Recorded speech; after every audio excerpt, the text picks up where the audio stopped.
2005년 정지사고, 2006년 추락사고 이후 16년 만에 또다시 같은 장소에서 불꽃의 사고가 난 겁니다. 경찰은 사고를 발견했습니다. 사건 당일 목격자들의 진술을 확보한 데 이어 이튿날 스키장 관계자들을 소환 조사했습니다. 경기 부천경찰서는 기계 결함과 과실 가능성 양쪽 모두를 열어두고 수사 중이라고 말했습니다. 베어스타운 측은 모든 슬로건의 리포트 운행을 진행하는데 경찰은 사건 경위를 파악하기 위해 국립과 수사연구원과 함께 이번 주 초 현장 감식을 벌일 계획입니다. 연합뉴스TV 홍정원입니다. 광주 신축 아파트 붕괴 사고 현장의 타워 크레인 해체 작업이 사실상 종료됐습니다. 수색 안전에 가장 큰 문제가 해결됨에 따라 사고 수습 대책본부는 24시간 실시간 수색 체제로 전환한다고 밝혔습니다. 정진훈 기자입니다. 타워 크레인 해체 작업이 시작된 지 사흘째. 여러 가지 변수로 작업은 더디기만 합니다.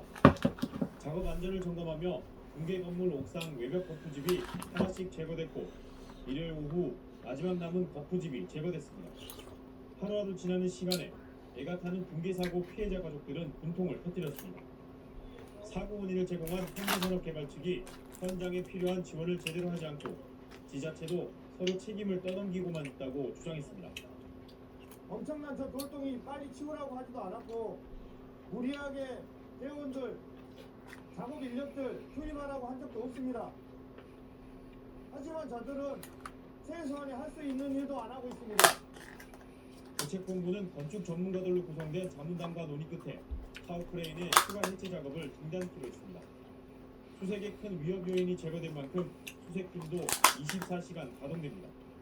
소방청 구조단과 현대산업개발 작업팀이 긴밀한 협업 체계를 유지하면서 교대적을 편성해서 전라도 수색 및 춥다. 구조 작업을 24시간 속도와 함께 진행하도록 하겠습니다. 대책본부는 타워 크레인과 건물 외벽 움직임 상시 감시 등 구조팀 안전을 최대한 확보하면서 실종자를 구제할 수 있도록 최선을 다하겠다고 밝혔습니다. 연합뉴스TV 홍준입니다. 광주 신축 아파트 붕괴 사고 현장에 가장 가까이 살고 있는 건물 이재민들이 사고 발생 10여일 만에 다시 집으로 돌아왔습니다. 추가 붕괴 우려로 대피령이 떨어져 그동안 떠돌이 생활을 해왔는데요. 다시 돌아온 집은 좋지만 여전히 불안감을 떨치지 못하고 있습니다. 이호진 기자. 10여일 만에 돌아온 집. 창문을 열면 붕괴 건물의 처참한 모습이 눈앞에 펼쳐집니다. 금방이라도 잔해들이 다시 쏟아져 내릴 듯 아슬아슬한 모습입니다. 광주 신축 아파트 붕괴 사고로 대피령의 집을 비웠던 인근 주상복합 건물 입주민들이 다시 집으로 돌아왔습니다. 사고 수습 대책본부는 22일 오후 6시부터 주상복합 건물 주거지 입주자들부터 대피령을 해제했습니다. 다시 집으로 돌아온 입주민들은 집으로 돌아왔다는 안도보다도 불안함이 더 큽니다.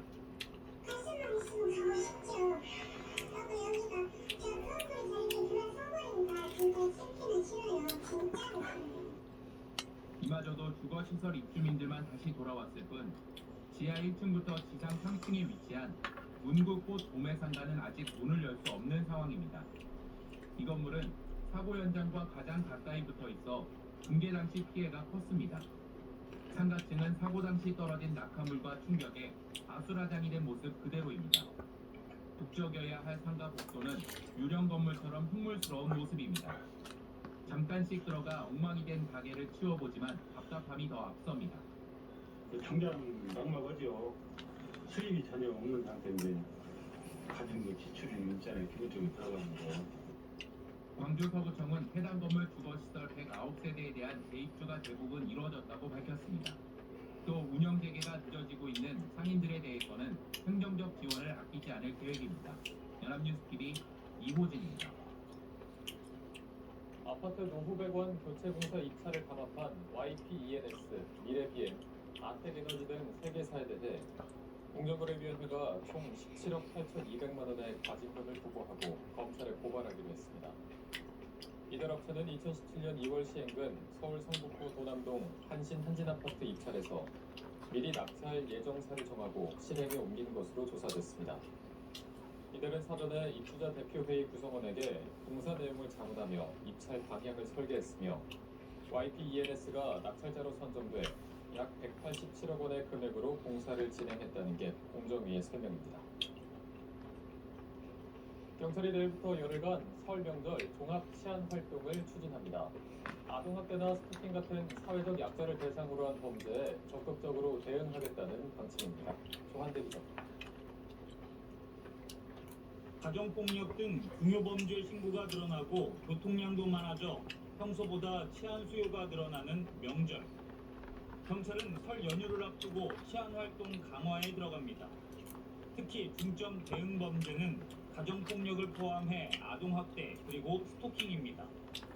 가정폭력 재발 우려 가정, 수사 중인 아동학대 사건에 대해서 전수 모니터링을 해 경미한 사안이라도 보호 지원 방안을 살펴볼 방침입니다.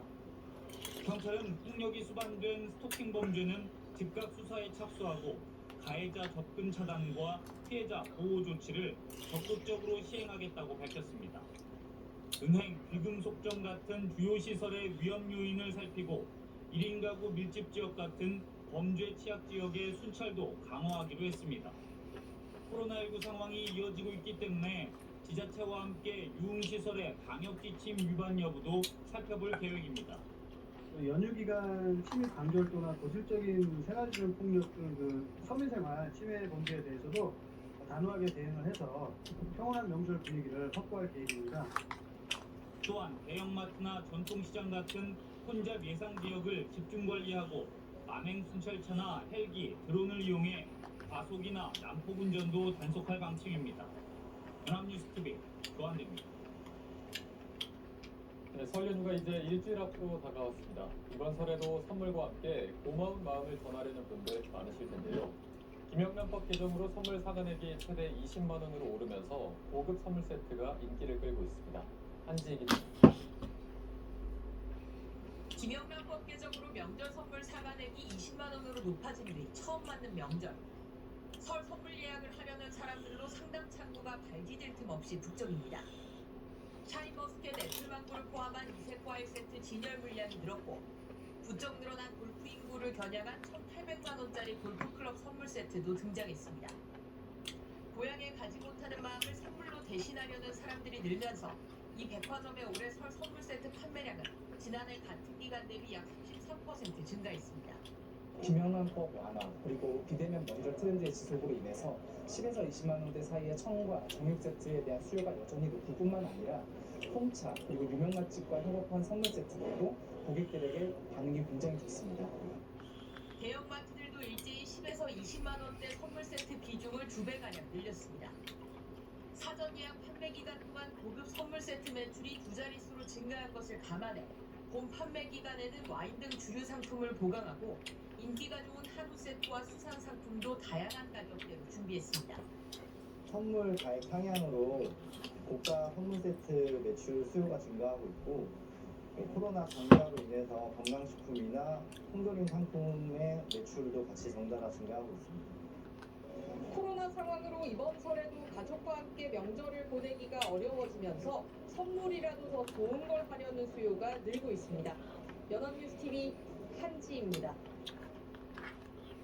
이번 달 29일부터 다음 달 2일까지 올해 설 연휴에 기업 10곳 중 7곳 이상이 5일을 채워서 휴무에 들어갈 예정입니다.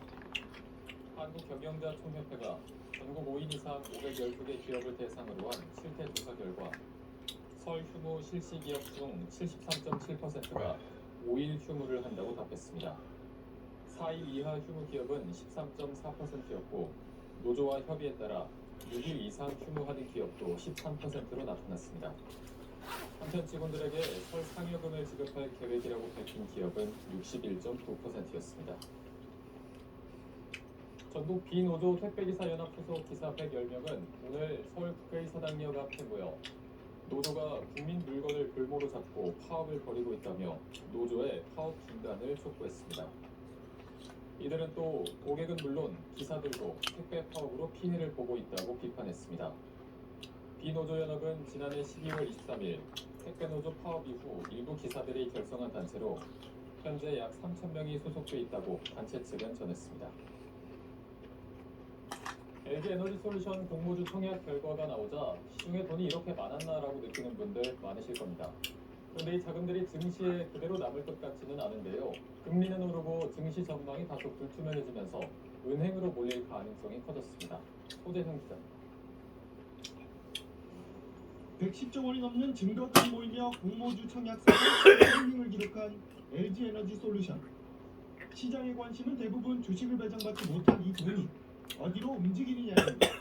청약이 끝난 뒤 남은 증거금은 21일 환불됐는데 일부는 곧바로 증시로 유입된 것으로 분석됩니다. 이날 개인 투자자들이 코스피와 코스닥 시장에서 모두 1조 3천억 원 넘게 순매수한 겁니다. 다만 외국인과 기관이 매도 우위를 보이면서 코스피는 재작년 12월 29일 이후 최저치인 2,830선까지 추락했습니다. 그런데 환불된 청약 자금 상당 부분은 증시가 아닌 예금으로 이동할 가능성이 큽니다. 연내 최대 3번까지 예상되는 기준금리 인상과 오미크론 변이 확산 등 증시 불안 요인이 부각되면서 안전한 투자처를 찾으려는 수요가 늘었기 때문입니다. 실제 시중은행에서 연 이자 2%가 넘는 예적금 상품이 속속 출시되고 있습니다. 한국은행의 기준금리 인상 이후 시중은행들의 예적금 금리가 오르면서 고객들의 예적금 가입 수요가 늘 것으로 예상됩니다. 이 같은 흐름은 계속 이어져 지난해 11월 기준 2년 미만 예적금 잔액은 한 해 전보다 70조 원 가까이 늘었습니다. 당분간 증시에서 돈을 빼 예적금 등에 투자하는 머니무브 바람이 이어질 것으로 전망됩니다. 연합뉴스TV 소재형입니다. 법원이 오스탄 임플란트 후사돈을 횡령한 혐의로 구속 송치된 이모 씨의 횡령금을 몰수 추징 보전하도록 결정하면서 추징 보전 가능한 액수를 1,377억 원까지 허용한 것으로 파악됐습니다. 서울 남부지법은 최근 경찰이 신청한 기소 전 몰수 추징 보전 명령을 인용하면서 상한액을 이같이 설정했습니다. 기소 전 몰수 추징 보전은 수사 단계에서 피해자가 범죄로 얻은 재산을 임의로 처분하지 못하도록 하는 조치입니다. 다만 수사당국은 손실분 때문에 상한액까지 회수하기는 불가능할 것으로 보고 있습니다. 원자재 수입 기업 10곳 중 9곳은 올해도 글로벌 공급망 불안이 계속될 것으로 전망했습니다. 대한상공회의소가 원자재를 해외에서 조달하는 기업 300곳을 대상으로 한 실태 조사 결과 88.4%가 올해도 지난해의 공급망 불안이 계속되거나 더 악화할 것이라고 답했습니다. 공급망 불안의 주된 이유로는 코로나19 지속이 57%로 가장 많았고 미중 패권 경쟁이 23.3%로 그 뒤를 이었습니다.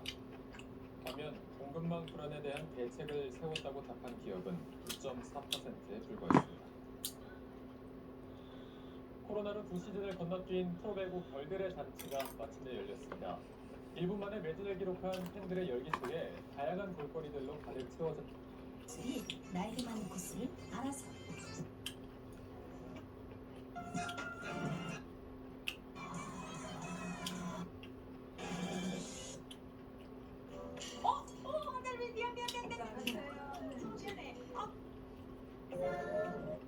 내가 다 가는?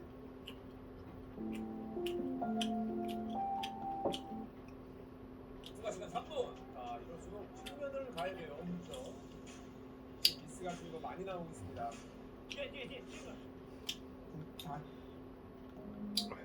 대방송. 차지할 자신이 있나요? 그 느낌도. 많은 뉘앙스를 갖고 있습니다. 민수에 좀 냉랭을 짚기 위해서 또 우리가 보고 넘어가 그런 정신에 대한 좌파들은 구역질이야. 지금도 좌파를 보시면 막 구역질. 선택하셔. 모든 걸 다 빼앗을 거야. 동안 다루다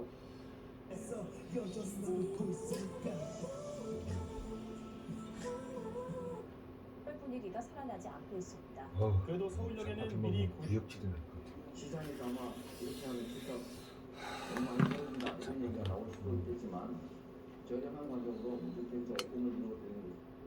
김포공항 이전 논의까지 했지만 결국 공항은 존치하되 주변 부지를 활용해 20만 가구를 짓는 것으로 결론 내렸습니다. 공상공원 일부 부지를 개발하고 1호선과 경인선 지하화로 생긴 지상에도 주택을 짓겠다고 약속했습니다. 이 후보는 공공택지에서 공급되는 주택은 시세의 반값으로 공급하겠다고 밝혔습니다. 또 공급 물량의 30%를 무주택 청년에게 우선 배정하고 생애 최초 주택 구입자에게는 주택담보대출 비율 LTV를 최대 90%까지 인정하겠다고 했습니다. 이어 이 후보는 이곳 수원을 시작으로 오산, 평택 등 번화가에서 즉석 연설을 하며 시민들과 교감하고 지지를 호소했습니다. 특히 추경 논의에 거부 의사를 밝힌 윤 후보를 겨냥해선 이렇게 말했습니다. 국민들이 더 고통받아야 내가 표가 된다. 더 고통받게 만들어서 내 표가 돼야지. 이런 정치인이라면 정치에서 퇴출시켜야 되겠죠. 이 후보는 이번 주 목요일까지 경기도 31개 시군을 빠짐없이 돌며 유권자들을 만날 계획입니다. 연합뉴스 TV 나경일입니다. 국민의힘 윤석열 대선 후보는 윤석열 공약위키 홈페이지를 통해 국민들이 제안한 아이디어 가운데 육아, 재택 등 4가지를 추려 실제 공약으로 선보였습니다. 연합을 방문한 안철수 후보는 자신이 유일한 PK 후보라며 지지를 호소했습니다. 김수강 기자입니다. 국민의힘 윤석열 대선 후보는 지지자들이 제안한 공약들을 다듬어 4대 국민 공약을 발표했습니다. 국정을 운영하게 되면 국민들과 쌍방향 소통을 통해 정책을 만들고 집행하겠다는 취지입니다. 윤석열 공약 위키를 선보인 지가 이제 3주가 됐습니다. 수만 개의 댓글이 달리고 약 1,500개의 국민 공약이 접수가 됐습니다. 우선 육아를 하는 부모에게 일정 기간 재택근무를 허용하겠다고 했습니다. 기업의 다양한 인센티브를 확대해 육아 재택을 유도하고 일과 육아의 병행이 가능토록 하겠다는 겁니다.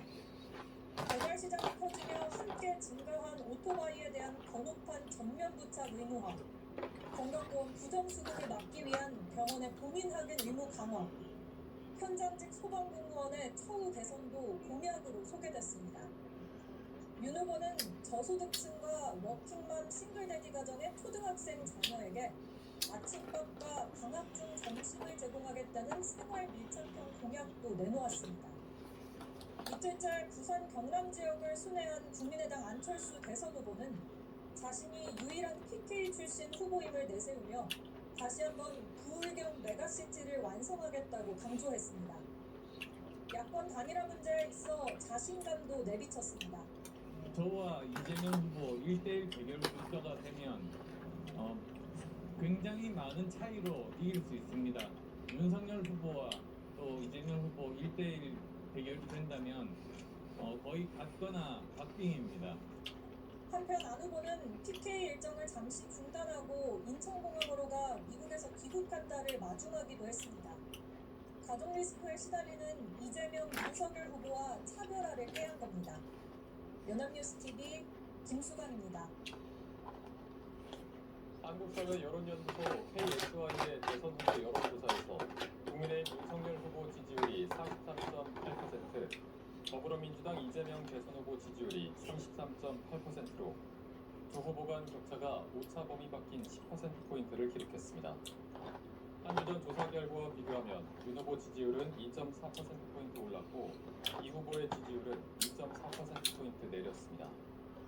국민의당 안철수 후보는 11.6%, 정의당 심상정 후보는 2.4%를 차지했습니다.